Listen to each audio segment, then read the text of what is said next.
Hello and good day. I'm recording this introduction because our course is blended, and although we do meet live on campus in classroom, um, we only meet partial of the weeks. So if you're in my Monday classes, we meet Monday, Wednesday, but not Friday. And if you're in your Tuesday, Thursday class, we meet Tuesday, but not Thursday. So some of the classes are on ground on Tuesdays or Monday, Wednesdays, depending on which course you're in, and the other part of the class is online. And since this week, um, people tend to think it's not important and don't show up, I figured I'd record an overview of the class real quick. Now, this is on Canvas. It is not on Blackboard, so make sure you're at mdc.instructure.com and your courses will come up. And you'll see a screen that looks like this when you click into the course. When you first go in, it'll be, your courses. So whichever course you click into, humanities course in this case, is going to look like this. Your first thing you'll see will always be the most recent announcements. If you want to go back to an old announcement, you would click announcements. It'll show you all of them. In this case, there's still only two. However, what's really important to do is this week is to click on that first announcement that says mandatory remind app, and make sure you add that app to your cell phone, and the link is in your course. This may not be your course, so don't write this down, but the link is in your course, and you can just link to it and add it to your phone. That is the only way I communicate with you in this course. You can choose to send it directly to your cell phone and become like a text message, or you can choose to send it to your email. But this is the best way to communicate. You must use this. You need to be on this app. If you don't want to do something like show up to class and find out class was moved, class was canceled, due dates have been changed, etc., that will be the way I do it. We'll do this remind app, so get it as soon as possible. Okay, on the left you will see a bunch of different choices. The only ones you really can be concerned with are the syllabus and the modules, and of course you'll check your grades. The syllabus is the syllabus. I expect that you will read it. I'm assuming you will read it. You are responsible for it even if you don't. There are a couple areas in red. One is about attendance. You cannot miss 3 classes in a row or you will be dropped. And you are only allowed a certain amount of classes missed for the entire semester. The second part is this course does contain materials that some people would consider offensive, might consider offensive. So another reason you could get withdrawn, by the way, is missing the first week of class.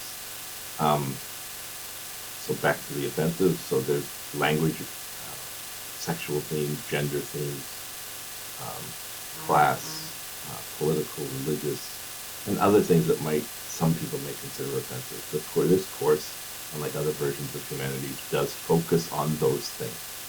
So if you are a very sensitive person, or if you're a person who's easily offended, I suggest strongly that you take another humanities course with another professor. I don't avoid those things. I'm not concerned with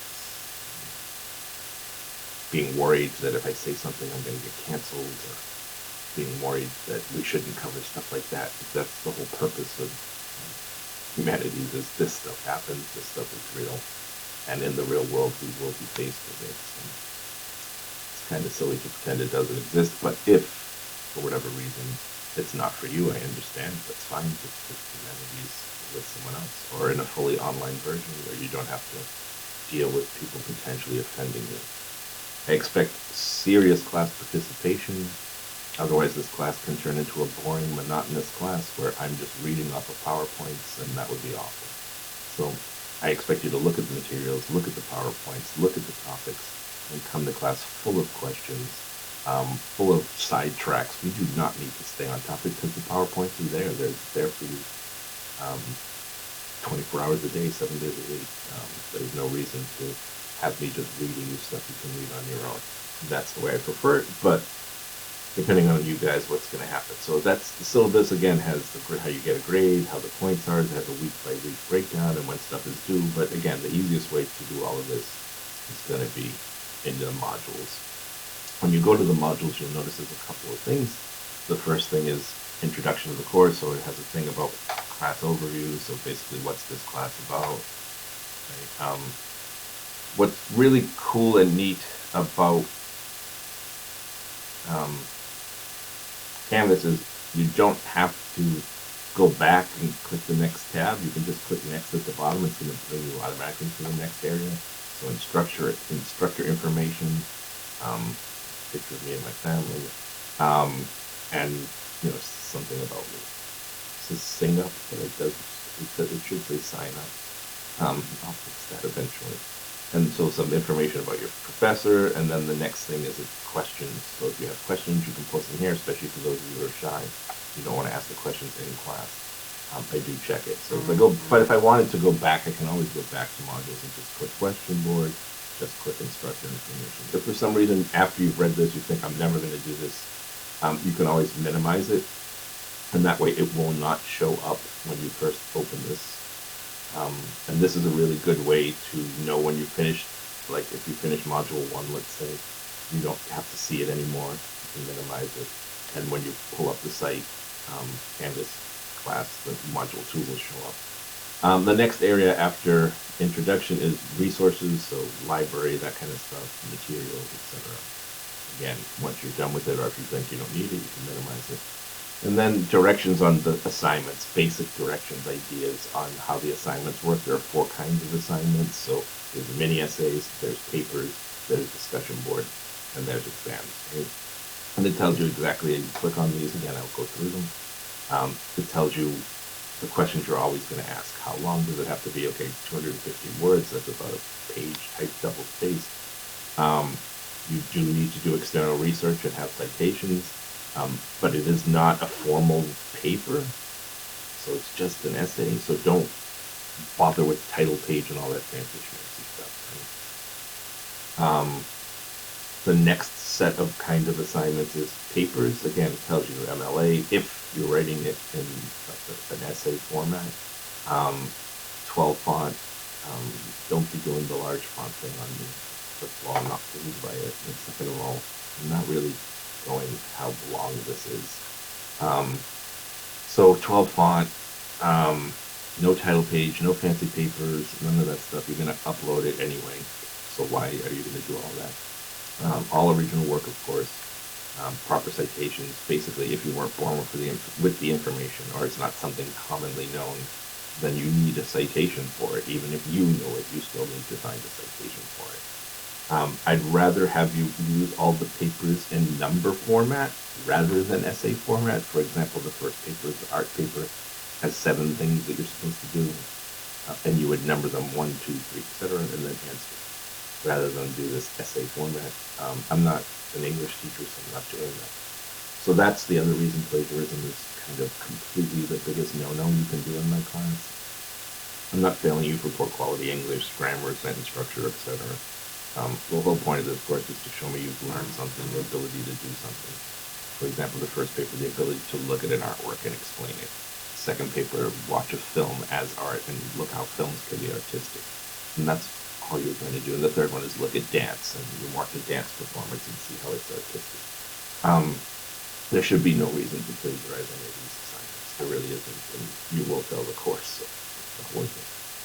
The third kind of thing is the discussion board. So my discussion board is a little different than most, in that it's generally a bunch of questions, 3 or 4.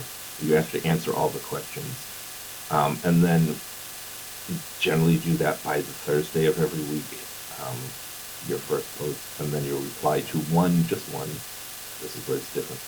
Just one person each by Sunday, but the reply has to be a critique of your peers, of someone else's post. It can't be an I agree with what you said, I like what you said, I was thinking that too. It has to be I disagree with what you say, or there's something in you what you said that is wrong. Or a further point of discussion, well, why haven't you thought about this too, right? It has to be that kind, or I'm not counting it. However, for whatever reason, if for some reason I also jump onto your post and say something, you do need to reply to me. So you would end up with more than one post. In that case, one reply, you'd reply to some peer, but then you'd also have to reply to me. Additionally, I always get at the end of the semester, Professor, what can I do? My grade is so close to a B. Well, then here's what you should do every single week. Instead of replying to just one person, reply to more than one person. If you want that potential for extra credit, or that potential that, oh, how do I make that 89 into a 90? Well, then every week you should have had extra participation on the discussion board. And that will get you that 89 shifting to a 90, or that 79 shifting to an 80, etc. Right? So, and don't give extra credit other than that. So if you want extra credit, you need to start doing it right away in the discussion boards. The next kind of assignment, the last kind of assignment, are exams. Exams are Word documents that you will print out. You will handwrite, not in class, you're going to do this at home. You will handwrite them out, the answers. Okay? And it tells you what you're supposed to do, right? Obviously you're going to be using your notes, you're going to be using the PowerPoint, so the answers are all right in front of you. There's no reason you won't get a perfect score on every one of the exams. That's why I make you handwrite them.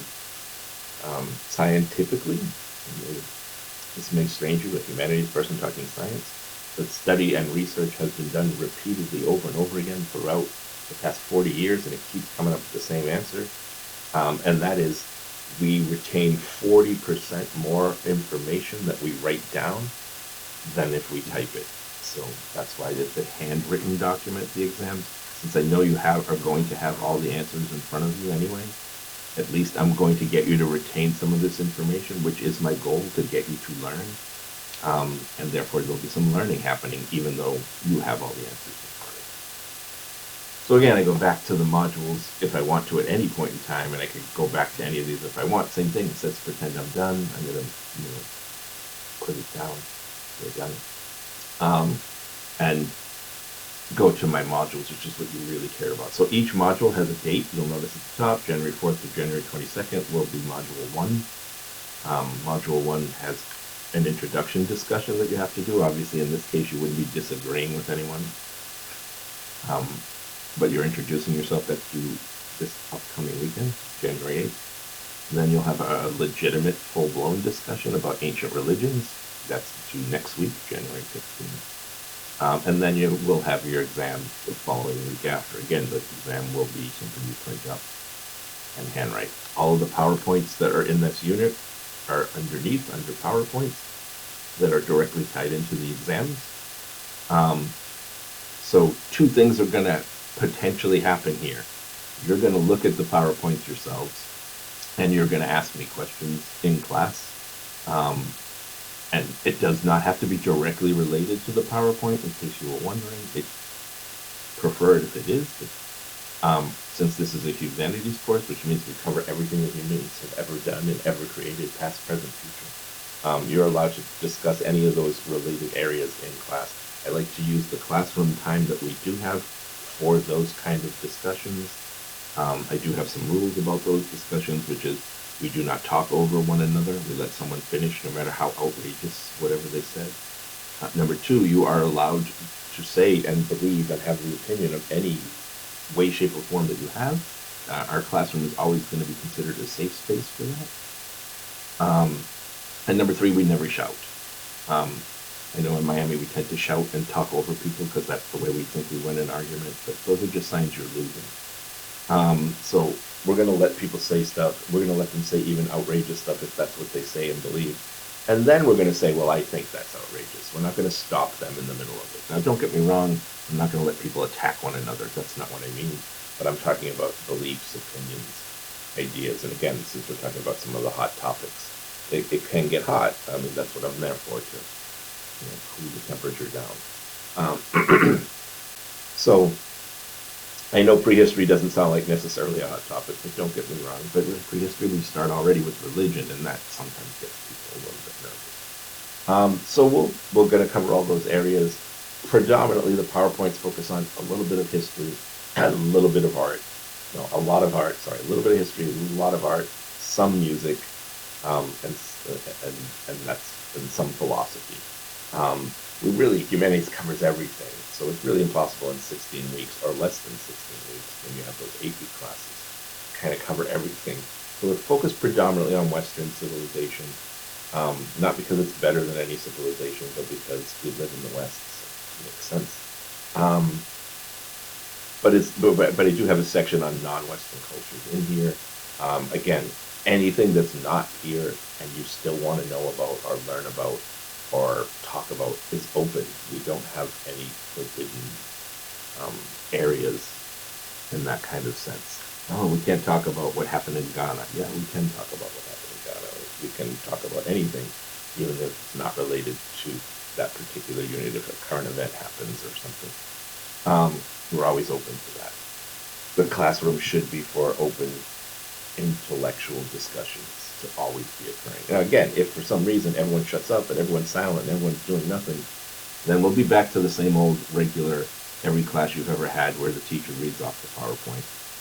And then that's what we'll do. I mean, I'd rather not do that. Makes it bad, it's boring and awful for me as it is for you.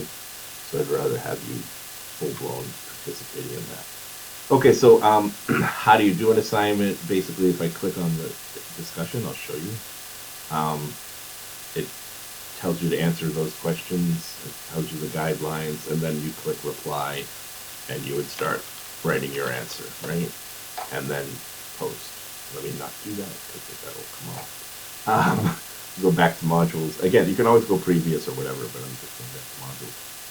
For the same thing with our next discussion, it's going to have a bunch of links that you should be looking at in order to be able to do this discussion and then answer those 3 questions. Again, hit reply and you're on your way. Okay, I can go back. Like I said, you can go back. You don't have to hit modules every time. An exam is going to look like this. Here's the exam. You download it. You notice there's a little arrow. That means you can download it. You download it to the computer, handwrite the answers, and then you come back here and submit it. Now, my screen's going to look different than yours because I can't submit assignment. But basically, that's what you're going to be doing here. So that's the first part. The second part is just go over the papers real quick. So the 3 papers, the first paper is the art paper. It can be found in Module 2. All of these papers are up. So some of these areas may be grayed out to you because the due dates aren't coming. So I don't have them all show up everything right away. So it's kind of staggered. But the papers are all fully viewable because I know some of you like to get writing early and some of you have a hard time writing, so you want as much time as possible. So all the papers are available, even the one that's due way at the end of the class. So the first paper is the art paper. At the very beginning of the art paper, there's a list of works of art you cannot do, will not be accepted, is automatic 0. And then the directions on how to do the paper. Remember I told you there's numbers. Here are the numbers, 1 through 7. Again, number 5 really wouldn't be something you would number. It's just making sure you refer to the artist by their last name, right? So you don't talk about Leonardo, you talk about Da Vinci. Right? You don't talk about Vincent, you talk about Van Gogh, right? If you're writing about those people. So your paper should be numbered. Number 1, the title, the artist, the date, the dimensions, and medium. If you don't know what medium is, that in art that means what's the artwork made of. And so then the next thing, when that would have a citation because you weren't born with that information. Then the next number 2 is the name of the place where that artwork is. So is it in a museum? Is it in a city because it's a building, right? Whatever. Again, citation because you weren't born with that information. And then part 3 and part 6, as a matter of fact, both of those parts are the most important parts, which is why they're highlighted in red. Number 3 is write about what you're seeing. Brief overall description of the work of art. Don't use any external sources for this, just your eyeballs, right? Simple. So if you were doing the Mona Lisa, which you can't, because as I said, it's banned, you'd write, it's a picture of a woman sitting in a chair, wearing a brown dress, looking off to the left, right? Wearing a green veil on her hair. The background, there's a window. In the window, there's a village. In the village, it looks like there's a river, and there's a couple of houses, whatever. That's what I mean by simple. You shouldn't be talking about Leonardo da Vinci's amazing use of the chiaroscuro technique and sfumato technique. And unless you're an art major, you shouldn't even be talking about any kind of artistic aspects that way. This next part, again, really, really simple. Like it's like you're explaining it to a 5th grader, like that has never seen it, no matter how famous it is. Even if it was the pyramids. big triangular building. Maybe not that simple, but you know what I'm saying. So number 4, the elements of art and principles of design, which you don't know what they are necessarily, but I do have them here in the paper description so you can go back and look. Oh, that's what I got to be writing about. Again, number 5 we said is just referring to the artist. Number 6 is your personal response. Why do you like this? Why don't you like this? Now, I say that because the easiest things to write about in our life are things we really like and things we really hate. So this does not have to be a work of art you like. It could be a work of art you hate. You don't understand how someone made this and made that much money off of it, especially if we're dealing with modern art. There's so many works of art. If you just walk around the school, you'll see a bunch of works of modern art hanging on our walls, and you might be horrified by how bad it is or how bad you perceive it to be. And that's easy to write about. I mean, I could write epic volumes about my mother-in-law. So just as equally, it could be something you love as well. And then the 7th part is also attach a picture to it, Google images, however, whatever. Unless it's not something famous. If it's not, it doesn't have to be, by the way, it doesn't have to be in the textbook, it doesn't have to be on the PowerPoints, it doesn't have to be a famous work of art. It could be maybe you draw, maybe you do art, take photography, maybe you do some dress designing or whatever. It can be any kind of work of art, and it does not have to be famous. But that's why number 7 is important. Include a picture of it so I can see what you're writing about, right? And that's the art paper. So if I go to the next paper, which is film as art, that's in the unit, the module non-Western, film as art. So again, there's a list of 64 films here. You can see the list here, 64. Those are the pre-chosen acceptable films you can write about. Those are chosen on purpose because this is not a movie review. You're not writing what happened in the story at all. I should not hear a single thing about any character in this story unless you were writing Mario always wore green, and I think green symbolizes, I don't know, growth. But other than that, I shouldn't even know who's in the movie. I shouldn't know who the characters are. I shouldn't know any of that.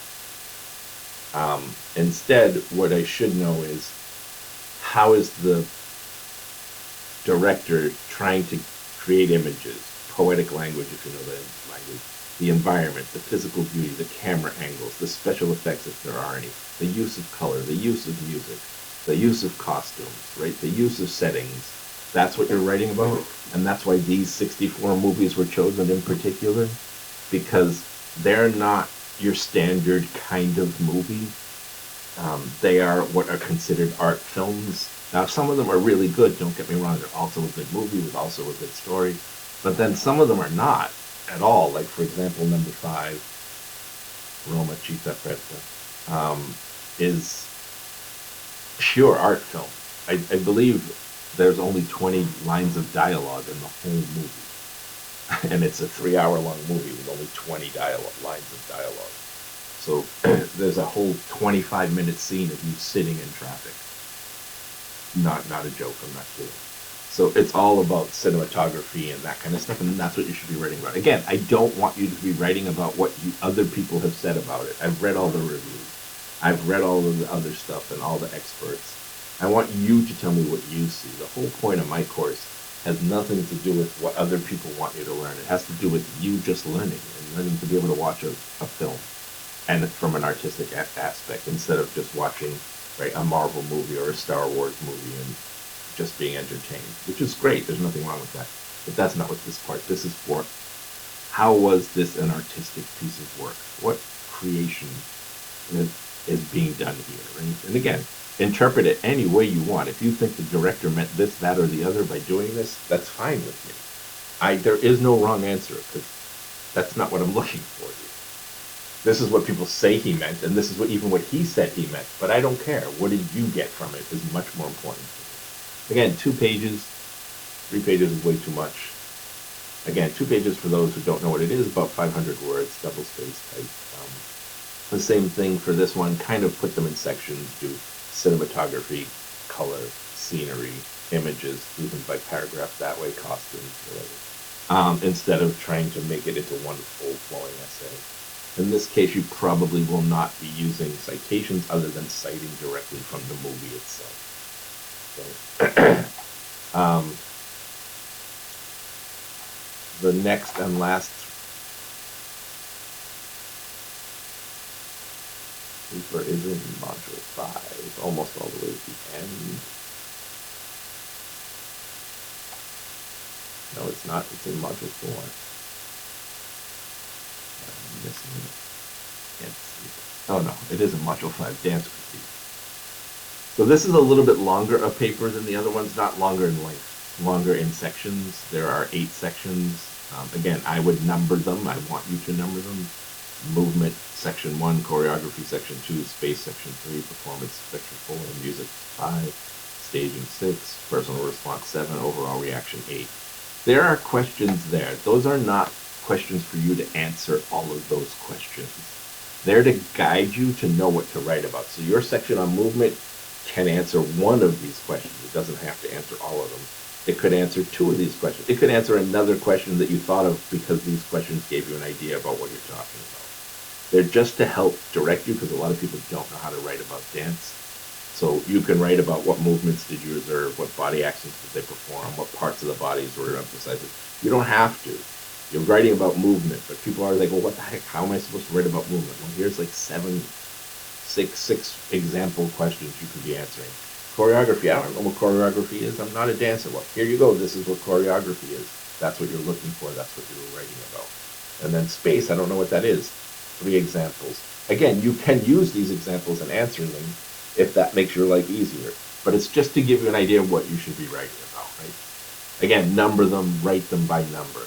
What kind of dance? People are going to ask. I don't care as long as it's a live action dance in front of an audience. Right? So, and you probably want a performance dance, not a one-song dance. So you don't want Dancing with the Stars or anything like that. That's not going to work.